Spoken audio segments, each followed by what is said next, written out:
morning, Your Honors. May it please the Court. Derek Steichleather on behalf of the Appellant Hospital, and under Judge Lewis's direction, I'll have 5 minutes for rebuttal. The $261 million verdict in this case sprang from 3 clear legal errors.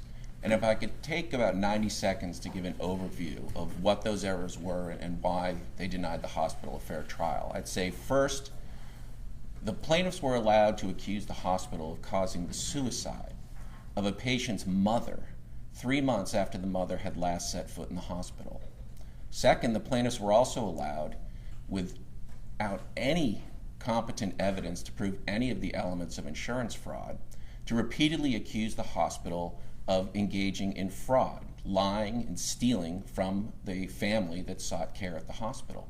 And third, the trial court profoundly misconstrued the protections of Chapter 39 immunity, limiting it only to reporting immunity and conduct at the dependency court proceedings.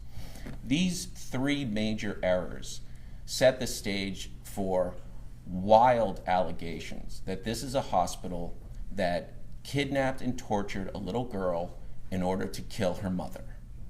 That did not give the hospital a fair trial, and a retrial is necessary that does not include claims that we caused the suicide of a non-patient, that does not include unsupported claims that we engage in insurance fraud and steal from our families, and only follows a proper application of Chapter 39 such that the hospital is not held liable for conduct that is protected by the order of the legislature, and even for conduct that wasn't even hospital employees or agents, that was state actors. Could you round out your understanding or your position as far as the immunity?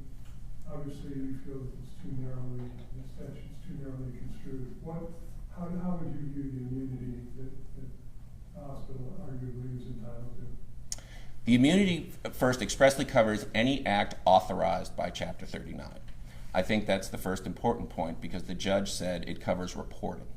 From there, the authorizations, Chapter 39 is a voluminous chapter, and the legislature has said that this is a robust immunity. Courts have said this is a broad immunity, and there are very strong public policy reasons for that. I think particularly relevant here, there are immunities granted under Section 39.303.3, subsections A and subsections F, that apply to the Child Protection Team. Dr. Sally Smith, in this case, is the Child Protection Team Medical Director for Pinellas County. She was actively involved in what were child protection activities throughout. Subsection A in 39.303.3 gives her the power to diagnose and evaluate a patient. It gives her the power to order laboratory tests, to perform x-rays. And subsection F gives her the authority to collaborate with the treaters to develop a treatment plan. You would agree that even with the immunity, that if there were an intervening tortious act by the hospital, that would not be covered under that immunity? It would depend on what the act is. The problem here is that much of the immune conduct was just labeled tortious. You tortiously... Well, let's just take the claims as they are, the intentional infliction of emotional distress. If that did indeed play out, then would that be covered under the immunity as you've just described?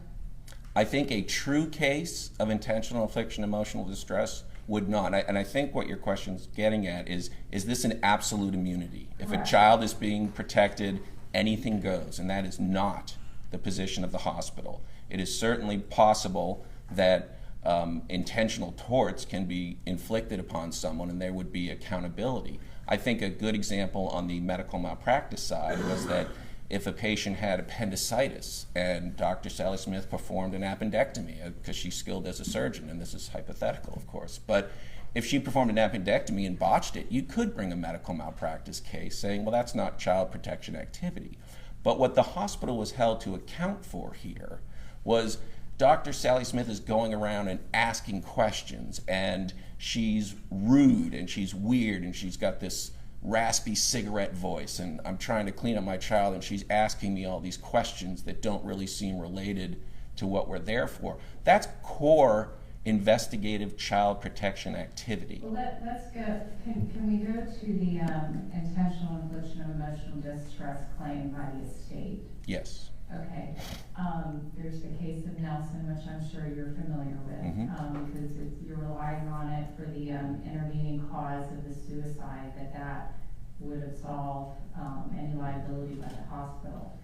And so, in looking at Nelson, it allowed a claim of suicide to go to a jury, right, because they're remanded for trial. And so it talked about the difference between one being driven to suicide versus the actions and circumstances, and I'm paraphrasing, but driving one to be mentally ill and then that person on their own volition committing suicide. And I focus on that because that distinction is the issue. I believe the court in that case is why they took it and it became a jury question. Why do we not have that same jury question here, where the facts are that we have the hospital's position was that Mrs. Kowalski was, we had the Munchausen, I think I'm pronouncing that correctly, by proxy. And so they've already indicated that there's a mental illness there. I believe one of the doctors had mentioned, his name is escaping me now, but I believe one of the doctors had mentioned that she was in some sort of mental state, as maybe had relayed some information to them to that effect early on upon admittance. And then you have, after that, you have, and I realize while they're not direct, some of this isn't direct to her, but you have statements by Nurse Beatty to the husband saying, why don't you divorce her? You have statements that the daughter's faking it. You have, my mic is going out. You have some allegations of interference with her religion, and it was noted that she was extremely religious. And you have them challenging her medical profession as a nurse, and then challenging her as a mom for the way that she treated her daughter. So my point to all of that is that's like everything of the woman. That's like her whole existence. It wasn't just one thing that she was being challenged on, it was all of those things. Why is that not enough evidence on the issue that was the Nelson that they remanded for, not enough to go to the jury? I think the most important distinction is that Nelson v. Seaboard is a FELA case, the Federal Employers Liability Act, and that has a almost non-existent causation requirement. FELA cases, the instructions that go to the juries are, if you find even in the slightest that this caused, you can find liability. It is significant that this is a 1980 FELA case, and we don't have a case in the following 45 years where a Florida jury has been asked to find someone liable for causing the suicide of someone who there's no clear duty owed to. And I think that the other part of your question I'd like to address is, how do we not feel for a mother who's accused of abusing her own child? And that ingredient is present in every single child protective action that the state and pediatricians and social workers ever take to separate a child from a parent. It is always traumatic, it is always awful, it is always terrible. Well, then on that point, following up on Judge Smith, if the hospital's operating under a shelter order, to what extent and what is the nature of any duties or obligations they might owe to the parents? There are profoundly different obligations. I think one of the core principles of child protection law in Chapter 39, and we see this in the case law, the duty is to the child. This law exists for the benefit of the child and not for the parent. Because the parent is always outraged, is always upset, whether the allegations are true, whether the allegations are false. They are going to be devastated, furious, and they are going to sue.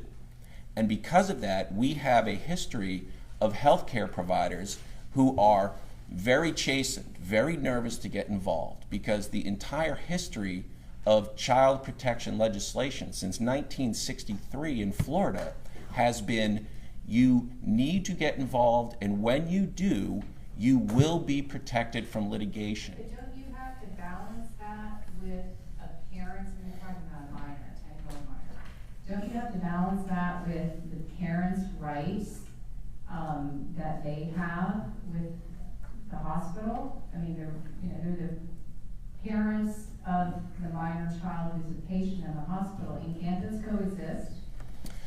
They can coexist, but the legislature has made a clear policy choice, because in all of these cases there is this fear, what if I'm wrong, or what if I'm right but there just isn't the proof? How much blowback is there going to be?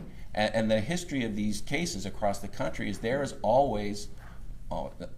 very often fierce and intense blowback. People are angry about this, and if this is allowed to go to a jury will be angry about this.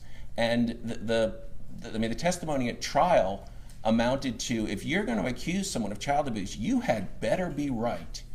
And the entire history of child welfare law is that is fundamentally wrong. It is the exact opposite. It is that if you have merely a reasonable suspicion, you have to report, you have to get involved. And doctors now face risk of losing their licenses. They face criminal liability. Let me ask you this. Was there anything in the, I think there were 5 dependency orders, was there anything in that limited the parents' rights to be informed of Maya's treatment or participate in those decisions? The parents were included that they would have decision-making authority. It is necessarily a massive limitation of their rights as parents when the child has been removed from the state and is being sheltered in another entity, and when the reason for this is the good faith belief. And I want to emphasize, good faith is an important limitation. You are not protected for bad faith actions. You're mad at your ex, you're mad at your neighbor, and you accuse them of child abuse to mess with him. That is not protected at all. This is good faith child protection activities, and there is an inevitable conflict. These are always awful, terrible, raw, sensitive. But it didn't remove the parents' rights to be informed and to be involved in the decisions of treatment.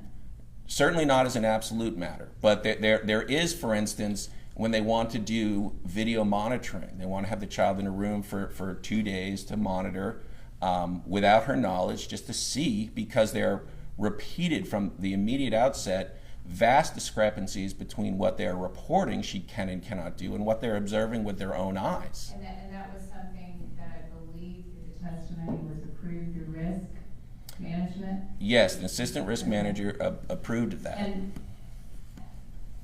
What's the difference? What does the hospital use as a guide as to interacting with the parents to get consent, or at least inform them? And in the case of the monitoring, just doing it on their own, the advice of the people who were involved in minimizing risk. A lot of these Chapter 39 orders give this discretion to the hospital. They say the hospital has these rights, these rules are in place, the parents have these rights, but all these things like visitation, care, this is going to be done as seen appropriate by the hospital and consistent with the best interest of the child and the best interest of the care.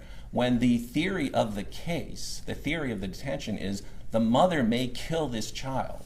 The mother not only, and this is not a case of a parent who drinks a case of beer and starts wailing on the kids where simply physical separation solves it. This is a psychiatric dynamic that's going on between the two, and that's the leading theory. And the mother is not the patient of the hospital. And if it's presented as a medical malpractice case where, well, did you have advanced psychiatric experts, are you absolutely certain the mother had this problem?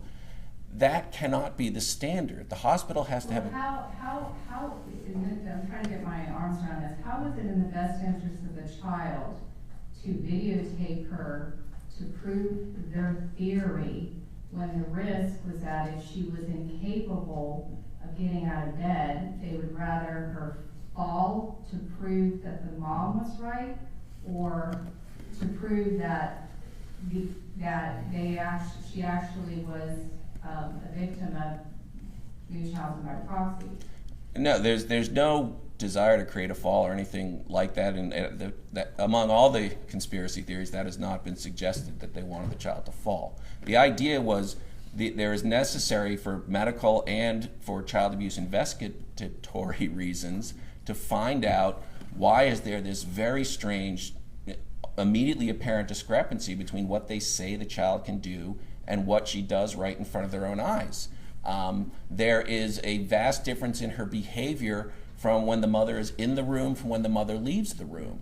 They are presented with a bizarre situation. This girl shows up and the mother reports she has been put in a ketamine coma that we took her to Mexico to do because they're not done in the United States. And we've been taking her to a doctor who advertises on the internet as nopainhannah.com, and he's pumped her with 55 ketamine infusions at levels that are 10 to 100 times the amounts that this this hospital would ever give a child. That was under the direction of a medical doctor here in the States, the referral was, right? The referral to Mexico? Or No, I think the referral to the doctor, was that under the advice of a medical doctor here yes. that she was being treated by? You can find doctors in Florida that will sell you pain medications, and they got a $10,000 ketamine 4-day treatment from Dr. Kirkpatrick. Dr. Hannah sold them ketamine at least $1,000 a pop 55 times. The Mexico ketamine coma was $40,000 plus. There are doctors who will sell you high-powered pain medicines and prey upon vulnerable families who are desperate for some solution. And everyone loves an easy solution. Ketamine's a magic drug. This will fix your daughter's problems. And the healthcare providers, when they are presented with this, they call Dr. Hannah. They ask, we're getting these reports, what's going on? They ultimately agreed to titrate her down, but to give her these high levels of ketamine that were the same levels that put her into a coma just a year before. But her tolerance has grown so high that as her mother writes in a blog, writing in the first person as Maya, I'm taking enough drugs that would kill a horse. I mean, that's not hyperbole. She's taking massive amounts of ketamine because she's built this high tolerance, and the care providers are gobsmacked by this. They do the due diligence, they file a report, it is found as a matter of law. They had good faith reasons to file this report. It is immune conduct, but yet the entire and they also won summary judgment on civil conspiracy, they won summary judgment on malicious prosecution, and they won summary judgment on intentional interference with the parent-child relationship. Those were all proper, and none of those are being challenged on appeal. They won those, and what they had to do was defend a medical malpractice case that made all of those same claims. You're interfering with the parent-child relationship. This is malicious prosecution. You just don't like this mother because she challenged your opinions, and you're out to destroy her. And what that, your end game? I think the end game is that you want a new trial, or you want to, if we agree with you, a new trial, or strike through various damage items? we certainly need to strike through the suicide claim. That is not appropriate. There is nothing remotely close to the level of extreme and outrageous conduct beyond all possible bounds of decency, conduct utterly intolerable in a civilized community. This is child protection activity by licensed pediatricians, healthcare workers, who admittedly have an honest disagreement with the family over what's the proper medical care. The actions of Sally Smith are entirely immune. Those are Child Protection Team medical director expressly authorized actions. The hospital cannot be tied to her and have to defend Sally Smith's conduct as the face of the hospital. The retrial, to answer your question more directly, cannot include claims of insurance fraud. This was put in purely for the poisonous effect it had on the jurors and the effect it had on their view of the hospital. This is a hospital that lies, cheats, and steals from its patients. It's rotten to the core. And when it got to closing arguments, the plaintiff said, you know what, just give us $1, because we don't have the evidence of this. They're thrilled they were able to say it for 8 weeks, but we don't have the evidence, just give us $1. The jury gives them $5 million, even after the plaintiff's request, just make it $1. And in the briefing, you see that the plaintiffs still argue that the IIED claim is supported by the evidence because of the evidence of fraud. You know, this jury could have found it because of the fraud. This was you don't bring a $1 claim unless it's going to deliver something. And this delivered immense prejudice against the hospital. So that's the second part of what a new trial can include. I think the third part is that the new trial must follow proper application of Chapter 39, which will sharply limit the type of evidence that can come in at the retrial. So much of what was presented at the first trial was immune Chapter 39 conduct, even conduct by child protection team workers, going in and confiscating this food, taking away the sacrament. I mean, things that are very sensitive, taking away her laptop, taking away her cell phone. These were actions done by state actors, or whether they're contracted through Suncoast, but non-hospital actors as part of their child protection duties. And they are And we're the ones you just laid out here, were those specifically laid out and authorized by the dependency court orders for them to do? I don't know that the court says iPads, but the actor, it is the child protection team that is making these decisions. You're saying simply because they are a child protection actor, whatever they do and they think is right is immune? I'm saying that A, they're certainly not the hospital. B, the immunity should be broadly construed as a robust immunity, and I think there's a very strong presumption that when... What does that mean exactly when you say robust? Is there a case authority that talks about that, or what does that term mean to you? I think it means that it reflects that there is a policy... I know there's specific good faith requirements in 39. Yes. But I don't know that that's defined anywhere. Yeah, I mean, and the word robust actually I think comes from the trial judge himself when describing the Chapter 39 immunity before failing to apply it. I think it goes to the idea that these situations are always terribly sad. And if angry parents can bring lawsuits that quibble over details, you were allowed to do this, but it didn't expressly say you could take the iPad, so I'm going to say you maliciously took my iPad in order to make me miserable. And I'm going to talk about how sad I was for 97 days. And I'm going to have experts refer to my hospitalization and sheltering as a captivity. I'm going to use this language of kidnapping, abduction, and torture. Was there an option where she could receive care when the trial court was considering the shelter? It was a fluid situation. There was the initial detention, which was done by the hospital, and that's under 39-395. And that's their initial report. That deals with their initial report. There are even two initial reports. There's an October 7th report and October 9th report. The October 7th report, the reporter says the parents are cooperating, they're doing what we want to do, and DCF's response is, well then, we're okay. Then if they're doing what you suggest, we'll leave it alone. A few days later, they call back and they say, we have much graver concerns now because of what we've learned in the last 48 hours, and an investigation is opened.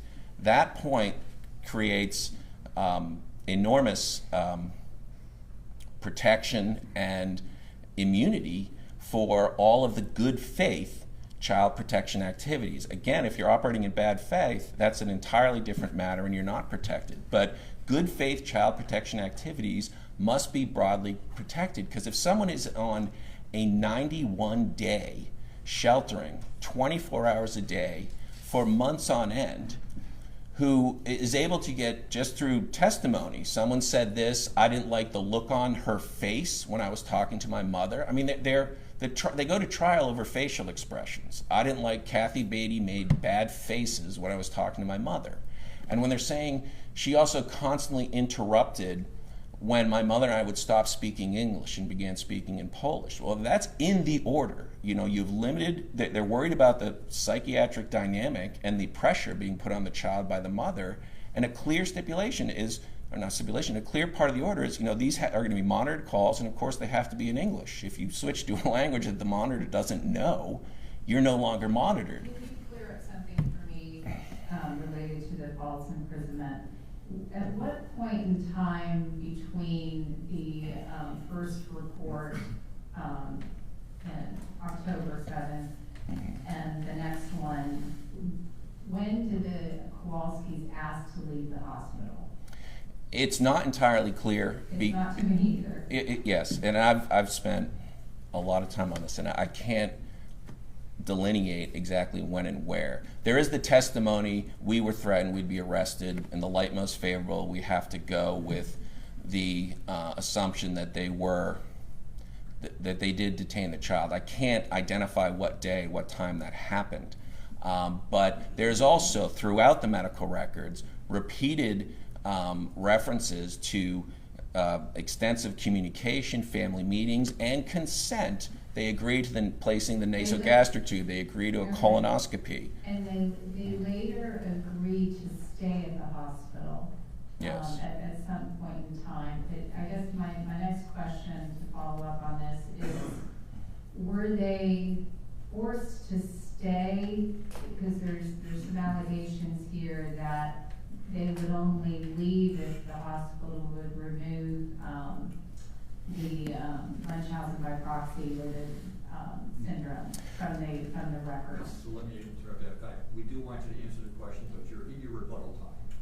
All right. But please answer the question, or else I get yelled at. I'm sorry. If you please. What was that? Is that an accurate depiction of what happened? That they were not allowed to leave unless they agreed to the theory of the hospital that she was a victim of the Munchausen by proxy? Thank you for repeating it. That's absolutely false. That is what they present as their interpretation.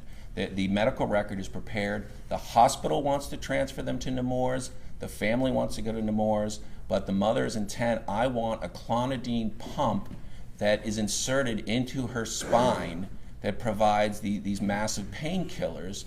And Dr. Santana Rojas at Nemours says, well, we're not going to do that. Dr. Rojas is a CRPS expert. And the Hopkins throughout admittedly said, we are not CRPS experts. But we are, professional child anesthesiologists, pain management experts, pediatricians. This is one of the elite hospitals of Florida. There's a lot we can do, but we're not the ideal place for this case, which has a psychiatric dynamic and a CRPS dynamic, and we want to move you there. The parents spike the plan. They do have to consent to the move. The hospital's ready, Nemours is ready, and they say, take out this part about suspected Munchausen. And the hospital says, well, no, that's the medical record. That's the honest view of the hospital. And they argue at trial, this meant we would have had to agree to it. It doesn't mean that. You can write, that's what you think, I disagree. And that's just what's thrown to the jury, is we were trapped because we would have lost our license. But that's the medical records. There's no right to change the medical records, not to correct errors, but to adopt our theory that we are not child abusers before you consent it. There's no right to do that, and there was no barrier to doing that. Thank you for the time. Thank you. You'll have your 5 minutes. Thank you. Mr.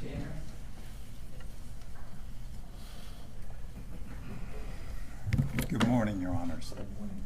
Mike Tanner, Gunser, Yoakley, and Stewart for the Appellees. Judge Smith, I'd like to begin by answering your questions and the 2 last questions that you asked, and then follow up on the questions that you asked, Judge Black, about the scope of the immunity.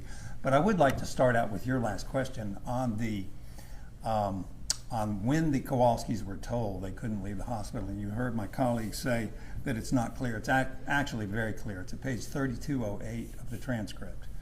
And Jack Kowalski testified there that they arrived on a Friday afternoon, October 7th, and he said there that on the following Saturday morning, the next morning, he asked to leave and was told he could not, or they'd be arrested. So 3208, and then look at his testimony at page 3265 and 66, where he elaborates on that. And then, and I think this is important also to your question, you don't need to accept Mr. Kowalski's testimony about that, because it's actually in the medical record. Look at the record at R109-987.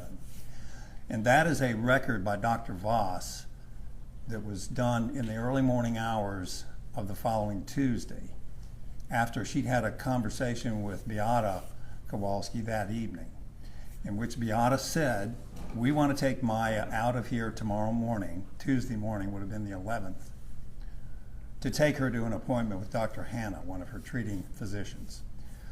And Dr. Voss goes in and memorializes in that record what the hospital's response to that was going to be the following morning. And it was that leaving with Maya was against medical advice, and therefore they would not be allowed to leave. And if they attempted to, security and risk management would be called. It's right in the medical record.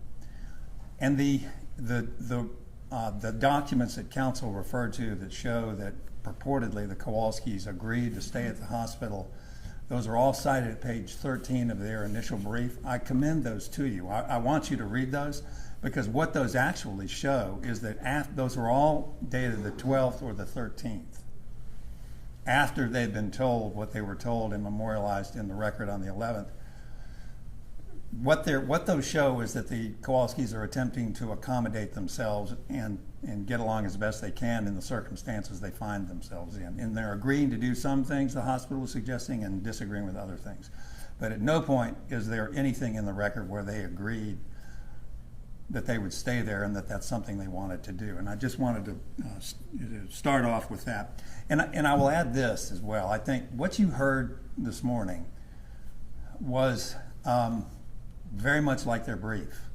And what's remarkable about it is the number of factual disputes that they continue to assert, and factual issues that they continue to believe that they can litigate here with you in this court.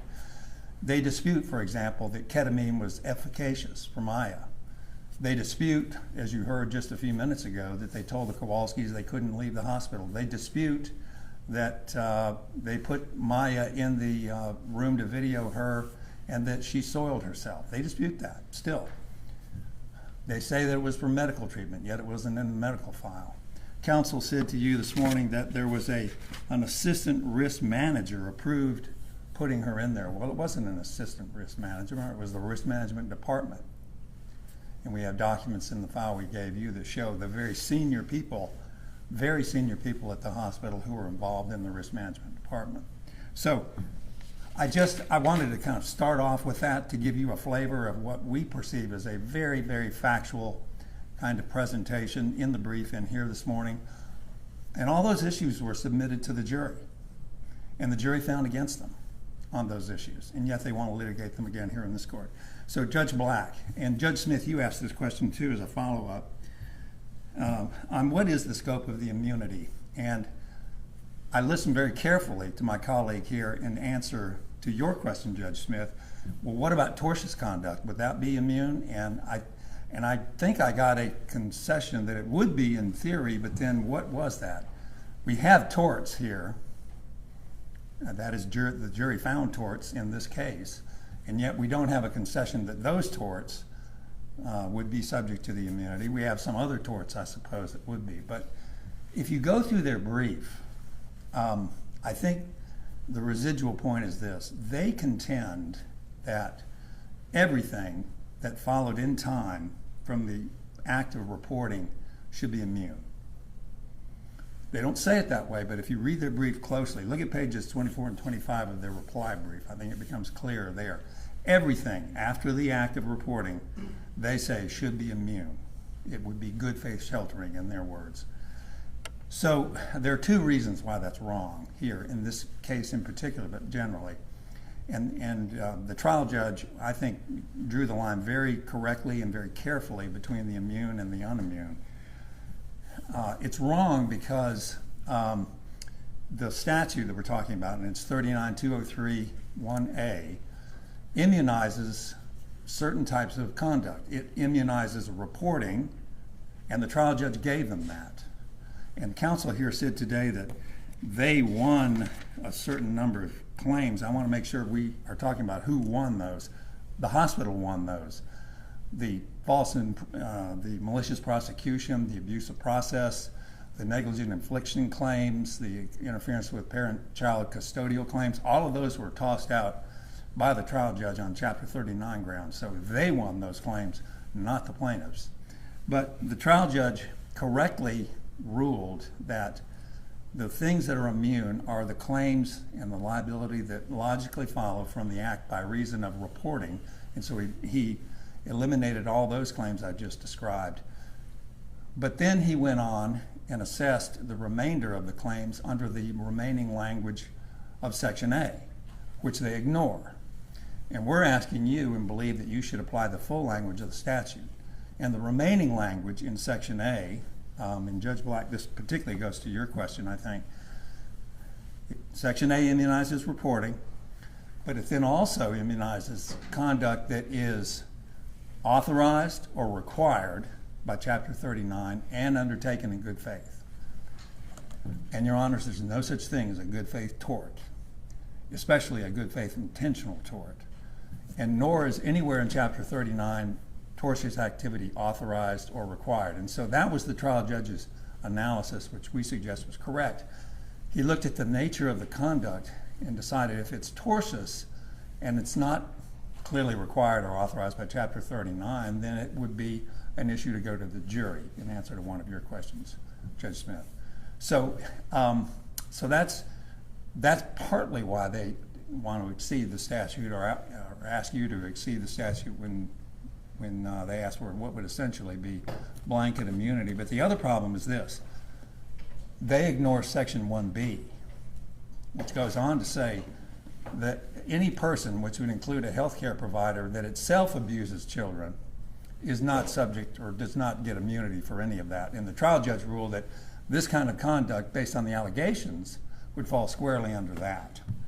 And that, and the authority for that would be the Yamani case and the Floyd case that we cited. So, Your Honor, I hope that's an answer to your question. I think that's the scope of the immunity, and that's what the trial judge did, and we say he did it correctly.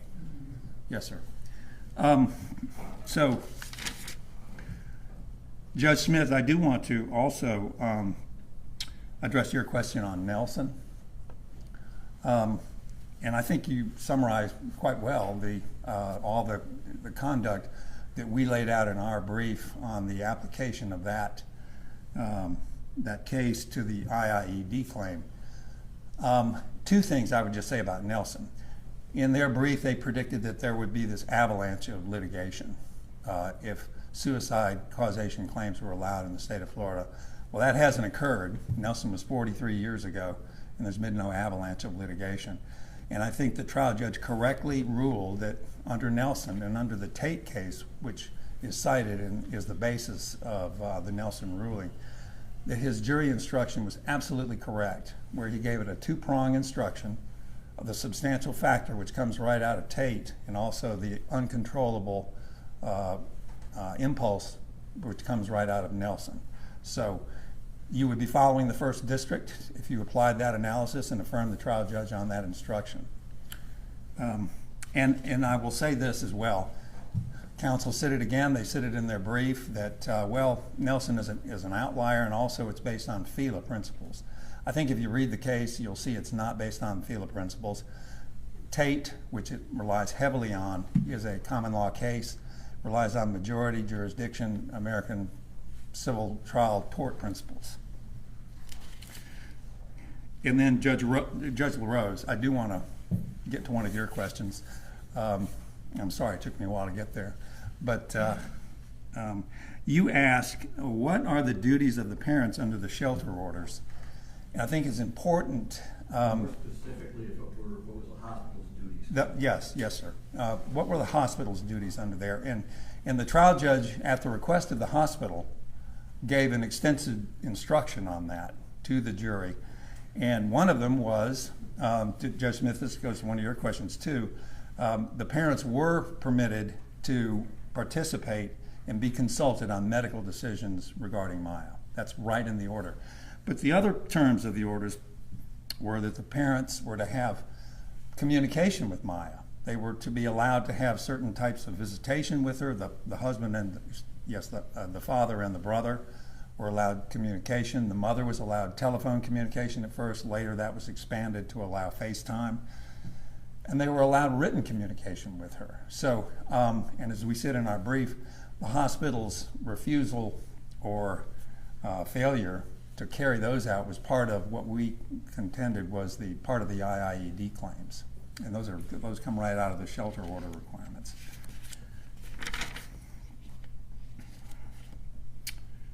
I do want to address the points he made about Dr. Smith. The fact is, they said it in their brief. Dr. Smith did not present well as a witness at trial, and I'm sure they regret calling her. The fact was that the plaintiffs played one deposition clip from her. It lasted about 30 minutes. The hospital called Dr. Smith to the stand and kept her there for quite a while. And so if there was any sort of prejudice to the optics of the case from Dr. Smith's presentation, the hospital bears the responsibility for that.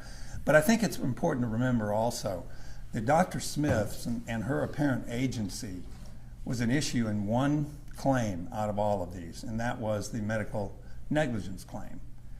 It was not an issue in any of the other claims. All of the other claims are based on the acts of other individuals and in the hospital, none of whom were shown to have any relationship with the CPT or the dependency court. It was only the medical negligence claim. And the verdict form for the medical negligence claim laid out two questions, or three questions actually. Is Dr. Smith an apparent agent? Yes or no? If the answer to that question is yes, was she guilty of medical negligence? Yes or no? But then it went on to say, were there any other employees of the hospital other than Dr. Smith whose conduct rose to the level of medical negligence? And they answered that question yes, because there was abundant evidence in the record of other medical practitioners who were involved in the treatment of Maya. And so you really don't even need to reach the issue of Dr. Smith, because the medical negligence verdict is, you can affirm that on the conduct of all of the other doctors. And it was the other doctors in the hospital, Dr. Vose, Dr. Teppa, Dr. Dees, who made the decision to terminate Maya's ketamine. And that's the basis of the medical testimony, that Dr. Chopra testified that it was the termination of the ketamine, which was an efficacious treatment for her, that permanently aggravated her CRPS. And the hospital has not challenged the admission of that testimony in this appeal.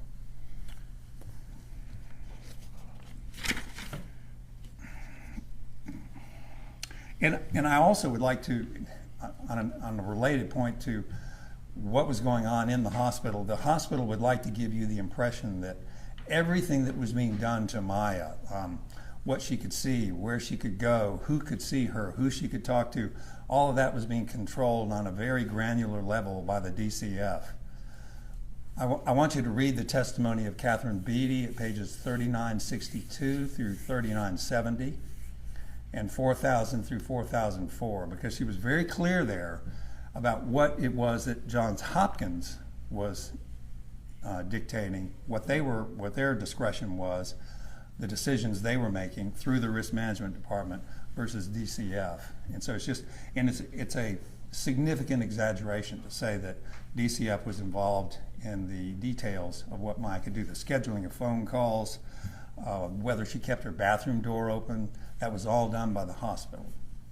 Those decisions were made by the hospital.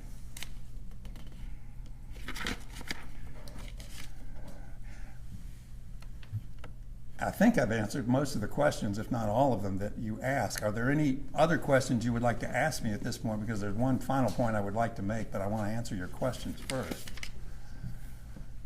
All right, well, let me leave with this. I think on the damages, the hospital in its brief more or less went through all of the damage numbers and threw their hands up and said, this is all excessive, there's no evidence that supports any of this, please reverse it all, give us a new trial on all of it. More or less, that's what they said. if you look at the damage numbers, and the numbers are large, no doubt about that, but we have to remember that these injuries were done to a 10-year-old child who then would suffer those injuries for the rest of her life, which would be a long life from that point, from 10 years old to 70 or 80. And the medical testimony from Dr. Brewerton was that because of the events at Johns Hopkins, or he uses the term events, she suffered permanent aggravation. She suffers PTSD. And then he said from the experience she had at Johns Hopkins, she suffers major chronic depressive disorder. And that testimony was not objected to by the hospital, and it was not, the admission of it was not challenged as a point on appeal in their initial brief. So that's the medical testimony. The damages testimony was tried as a unified damages case on economics. It was $15 million from Ms. Kirby, and they have not objected to that testimony, and they didn't raise it as a point on appeal in their initial brief either. So that testimony was established by competent substantial evidence, $15 million. If you then take the non-economic award, which totals for all the torts on Maya now, that totals $69.5 million. That's a 4.5 times multiple of non-economics to economics. This court, in the Ailes case on remand from the Supreme Court, left undisturbed a non-economic award that was 16 times the amount of economics. So we submit in that light, and remembering that this was a 10-year-old child, these numbers, even though they're large, look very reasonable. And so, again, unless there are questions, we would ask you to affirm, and we stand on our papers.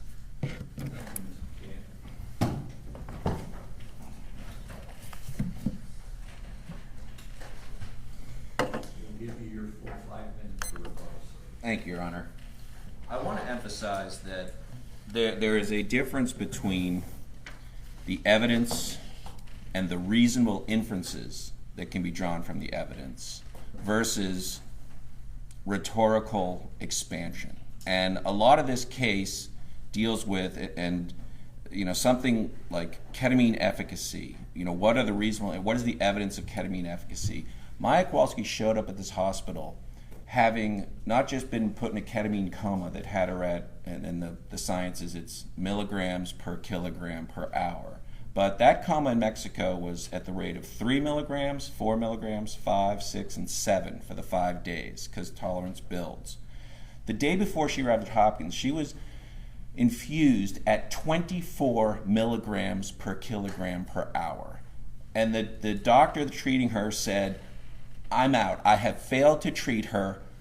You need to take her to a hospital. There could be bile duct inflammation, but this has failed." She rated her pain 10 out of 10, her quality of life 0 out of 10, and she showed up screaming in excruciating pain.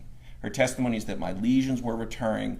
The idea that ketamine efficacy is just the law of the case, that this worked and the hospital ruthlessly just ripped it away to get the mother to kill herself, is conspiracy theory.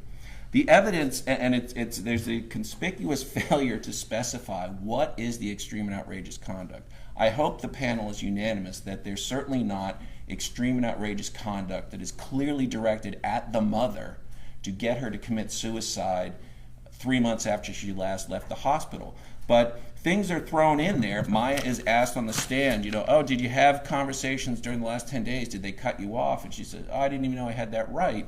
Well, the medical records from December 30th to January 7th reflect 13 interactions between Maya and her mother. Most of those were video chats. And I want to read into the record.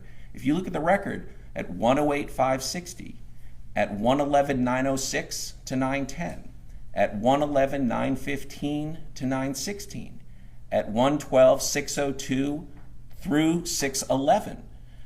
That does not count the times when they called the mother and received no response, which are documented at 108-560, 61. So the hospital is whipsawed in the light most favorable standard does not extend to making unreasonable inferences from the record.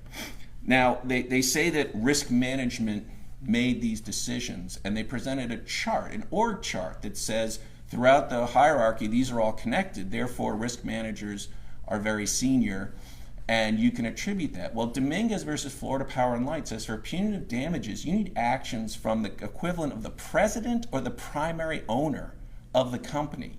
We have nothing remotely close to that here. There's no basis for punitive damages.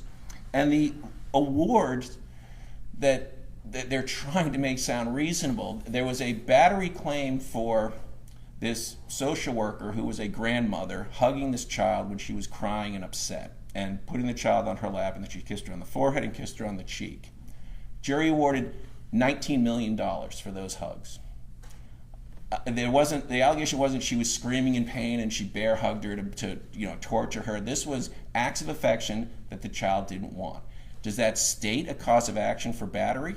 Technically, yes. If my grandmother pinches my cheeks after I tell her to stop, I can sue her for battery. You have bodily autonomy. So there are claims that you can bring in the context of a sheltering case. But to say these awards were reasonable or that there was any basis for punitive damages is wildly off the mark. I want to also... Can you just clear something up for me? With the reporting that was made initially on October 7th, it did not transpire to anything on the initial report. And the timing of if they wanted to leave, would they have been allowed to leave at that point in time? I think based on the evidence, and we can assume... When the initial report didn't go anywhere. Correct. We can, on the light most favorable, and Mr. Kowalski's testimony, we can say that it shows the hospital did not allow them to leave or threaten them with arrest and call police officers. The issue then is whether 39395 authorizes that conduct. And it most certainly does for the first 24 hours. The statute then becomes ambiguous. It says the hospital can detain a child against the parent's will, and that is an express authorization to pediatricians and to hospitals. You can take a kid from their parents when they say, "Give me my kid," if you think this child is in danger. There's no dispute that the hospital, to their core, believed at all times this child was in danger in her mother's presence. Now, the court throws out the 24-hour rule, which is a rule that applies to DCF. The hospital can seize, and the hospital has to immediately report. It did both. Then DCF has 24 hours to act. And other states write it differently. If you look at West Virginia's statute, it says at 96 hours, the power to detain a child expires by operation of law. There are statutes that tell the hospital, you need to let go of the kid. But the false imprisonment here requires unreasonable, unwarranted, and unlawful action.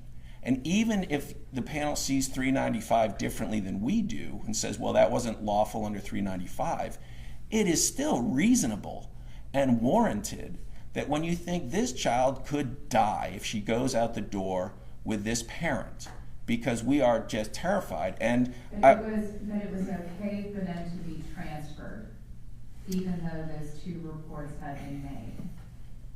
To transfer to Nemours? To Nemours.